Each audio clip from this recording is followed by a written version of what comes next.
Hey, what's up, everyone? The Leafs Convo continues for Oak Ridge Ford in London, Ontario, oakridgeford.com. A big shout out to our sponsors in the Forest City. I work there, by the way. It's Norm with Mike on Saturday, January 23rd, 2021. The Leafs coming off a 4-2 win over the Edmonton Oilers. According to Mike, a game that displayed the Leafs' depth to a positive degree. And a nice performance from the guy between the pipes, Freddie Anderson. Good evening, Michael. Good evening, Norm. Yeah, I mean, it was, I mean, John Tavares scored the winning goal on a power play.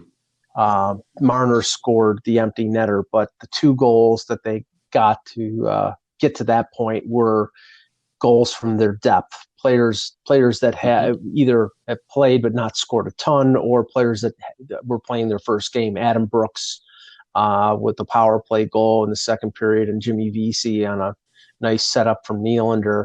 But it was more than that. You saw, like, it was clearly Wayne Simmons' best game as a Leaf. He was really into it on that on that sort of revamped checking line with him and Mikheyev and Pierre Engvall, who I thought played really well as well. They get a goal out of Brooks, who hadn't played in almost a year. Mm-hmm. Since he was playing for the Leafs, like back in I think it was last January, and the line of Vesey and Kerfoot, which with Nylander, that combo of Vesey and Kerfoot, they played together at Harvard, and I thought at the beginning of the season that was going to be the combo that was going to be utilized. They didn't do that. They put Vesey with Tavares, but now with the injuries to Thornton and the injuries to Matthews, which is a day-to-day thing, they had to revamp things, but they got contributions from everybody, and they played well. Amazing. Vesey and Kerfoot playing at Harvard all those years ago, and now playing for the Toronto Maple Leafs together. It's amazing how things work out.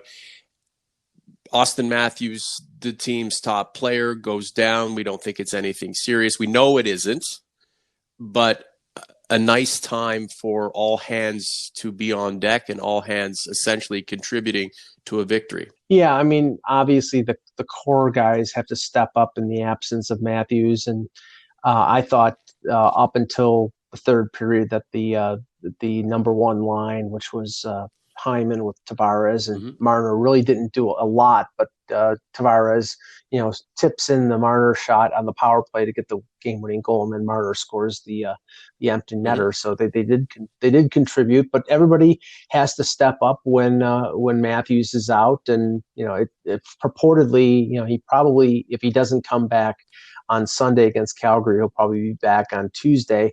But something interesting that Elliot Friedman said on the Saturday night broadcast, and said that in spite of the Leafs' depth at forward and the players we just mentioned, Engvall and Barabanov actually played pretty good, and Brooks, and they called up Travis Boyd. He said that the Leafs may be looking for forward help, and that I guess that indicates, well, they think that Thornton's going to be out for at least a month, and Robertson. Yeah, that's the Robertson. If when he does come back, maybe they believe he's a better fit playing with the Marlies or being on the taxi squad. So they could make a deal for a forward. And I don't know if that means signing somebody as a free agent or making a trade. I do believe that they have access on the blue line. So I mean, a guy like Travis Dermott might be somebody who could get traded. Looking at the stat sheet from last night, everybody with a tick in at least one of the columns, several ticks in at least one of the columns. So a real nice team effort. Why is it that John Tavares is taken out of the mix with William Nylander, elevated to the top line, and Marner's there flanking him? Why wouldn't you put the Marner Tavares combo as your number one and have Marner slip down into the second line? Well, it's funny because Tavares and Nylander have been together all year. Exactly. When Matthews gets hurt, they resorted. I think they think that Tavares and Marner is a stronger tandem. That's the only thing I can think of. I Mm. mean, I did think that Nylander in the third period played pretty well with VC and Kerfoot. The thing is, and I illustrated this on Twitter, and of course I got some flack for it. I said, well, the typical Nylander defensive performance, he gets burned by Draisaitl in the first period, which was on a 2-on-1. He got flamed, and Draisaitl had a good scoring chance, and then he got pickpocketed by Draisaitl on the shorthanded goal. So it wasn't a good defensive performance by Nylander, and then he comes back and he sets up VC and he gets an assist on the game winner. So he did get 2 points. And somebody responded to me and says, "Well, your criticism is null and void because he got 2 points." Excuse me, when somebody makes defensive, how many points you get isn't reflective of how good a performance you've made. And it was sort of an up and down thing with Nylander, but It's amazing. it always is. But I do believe that the stronger pairing, like with the absence of Matthews, the stronger pairing with Tavares is Marner rather than Nylander. And that's, it's a cult. It's the Nylander cult, but God bless the guy and his followers. He's a fantastic player. I think that he and Tavares have been terrific this season. I felt like Nylander and Tavares should have stayed together. Marner can play with anybody. Does it come down to the fact that Sheldon Keefe thinks that Marner can handle more minutes? I mean, he plays in more roles. Is it because the head coach has from day one relied on 16 to carry the bulk of the play, and that's what the number one line is there to do? So he's going to be there regardless of who's injured and who's back in the lineup. I mean, that might be a factor because he also has been playing the minutes heavy on Matthews, so he probably figures, well, they're both going to play 23, 24 minutes, so why don't we put them together? Can Nylander not handle that many minutes? I think he can. Why not just put him up there? And again, this isn't about Marner versus Nylander at all. I'm just wondering why you would break up Tavares and Nylander, who were doing just fine, in order to facilitate Marner and his minutes. It's not a big deal. The team won. We're just getting at it because we're going in depth. We're taking a dive, right? Well, maybe he can handle it in terms of stamina, but maybe they don't want him to handle that many minutes because it exposes him in terms of his defensive abilities. I mean, I think Marner is a better two-way forward, and a lot of people will say, well, he's not good defensively. Well, he's killing penalties, and he's out there usually at the end of the game, so he's good defensively. That's totally ridiculous. Yeah. He was groomed to play defense from Bantam midget through the OHL. The guy, sometimes he runs ragged and he looks like he's flailing and burning the candle at both ends. It is what it is. He's trying his fucking ass off, so leave him alone. The entire team is doing its best to try to get its shit together. And at 4-2 through 6 games, I put a question out on community. Do you like the direction of this team after this brief period to start the season? Is it too early to say? Do you think this direction is one that will bear fruit for the Maple Leafs? Or, there's that inconsistency, winning, losing.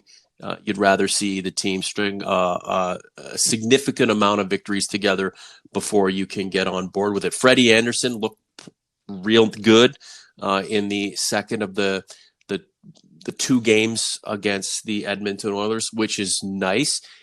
Speaking of getting on a roll, can Freddie Anderson get on a roll and in turn carry this team to a lengthy win streak? Well, I think he's going to get the opportunity, although they're playing 4 in Alberta, 2 in Calgary, Sunday, Tuesday, and then 2 in Edmonton, Thursday, Saturday. I would expect of those 4 games, Jack Campbell at least start one of them.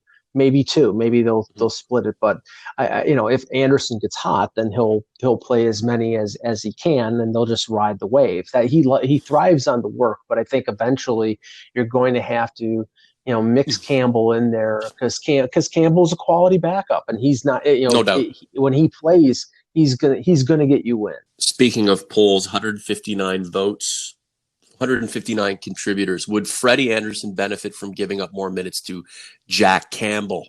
58% of the OGs and converts who took part in the poll say make them a tandem. What does that tell you? Yeah, I mean, well, it tells you that over the 4 years that Anderson has been here, in 3 of those years, he was overworked by Mike Babcock. Now, maybe he was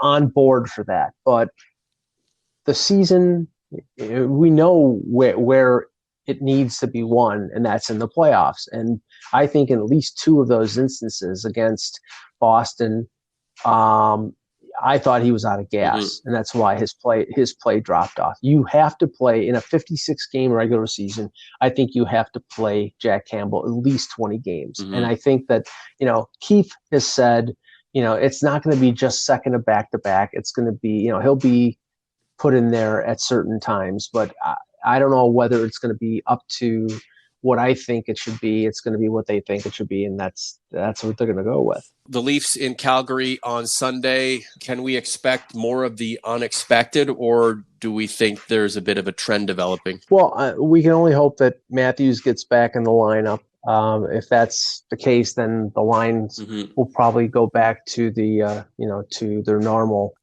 breakdown. So Matthews with Marner and Nylander with Tavares, and I think that the what we saw against Edmonton proves that you can get more out of those depth forwards. And I think going forward, they're going to need to get more contributions out of that third and fourth lines just to take some of the heat off of the big guys.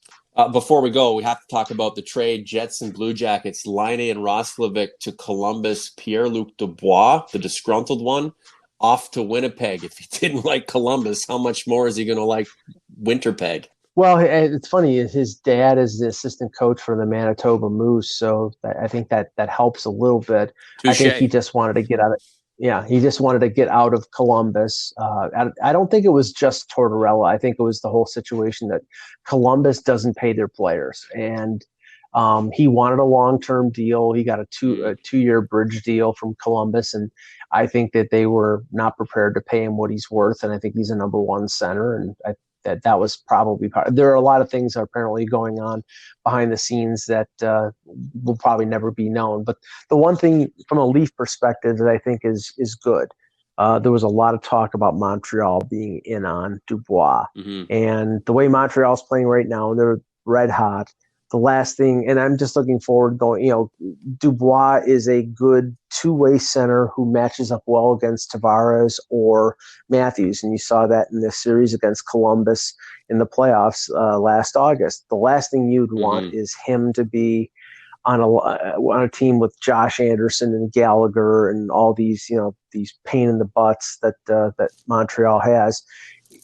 After this year, being in Winnipeg, Dubois is going to be in the Western Conference, so it's not going to be something that really concerns the Leafs. But if he had been part of a deal to Montreal, he would have been somebody that would have annoyed them for years. And we don't want to see Le Rat improve in any which way, shape, or form. So let's just go back to the ultimate argument that we've been fretting over and arguing about for the last several years. Laine or Matthews? Because remember, all the guys out west were telling us Laine was going to be a better player than Matthews because they're so effing territorial. I've already sworn once on the podcast. I get one per show. Last point to you. Yeah, you always go and you always opt for the center, and Matthews was the center, and he's the better player. Oh, no doubt. Is Matthews a generational player? Is he there?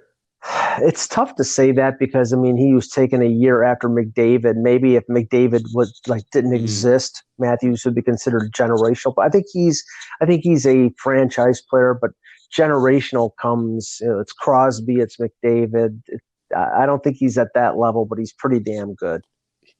You never know. The story's being written as we speak. Well, maybe not last game because he was all bandanaed and masked up, but we're looking forward to seeing him back on the ice. Mike, thanks for this late night edition of the Leafs Convo podcast. Enjoy the Flames game, and we're going to be collabing real soon here.